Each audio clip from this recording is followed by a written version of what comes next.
రీసెంట్‌గా అమీర్పూర్‌లో చూసాం మనం. ఒక 7 రోజులు అవుతుంది. ఒక వారం రోజులే అవుతుంది గృహప్రవేశం చేసి.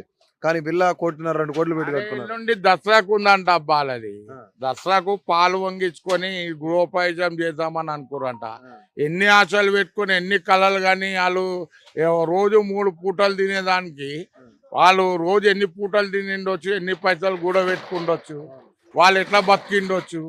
వాళ్ళు ఇవాళ ఒక ఇల్లు ముంగిలి కట్టుకుర్రు అంటే వాళ్ళు ఎంత శ్రమించి ఎన్ని పూటలు పస్తులు ఉండితే గానీ ఆయనకు ఒక ఇల్లు గూడైంది. ఆ పాప ఆ అమ్మాయి మాత్రము ఆ అమ్మాయికి నా లెక్క ఒక బూతు భాష కూడా వస్తలేదు ఈ రేవంత్ రెడ్డి గారిని తిడదామంటే. అది తిట్టాల్సిందేనా అసలు? తిట్టాల్సిన అవసరం ఉందా రేవంత్? అలా తిట్టాల్సింది కాదు, తొక్కాలే, అదే కాలువలేసి తొక్కాలే అని. ఆ! ఆ, మీ అన్నిళ్ళు గులగొట్టుకో, మీ అన్నది ఉంది కదా ఎఫ్టీఎల్ జోన్లోనే ఉంది కదా, గులగొట్టు ముందు కదా. అరే అన్ననే కాదన్నాడు, ప్రజలు ఎంత అన్నాడుగా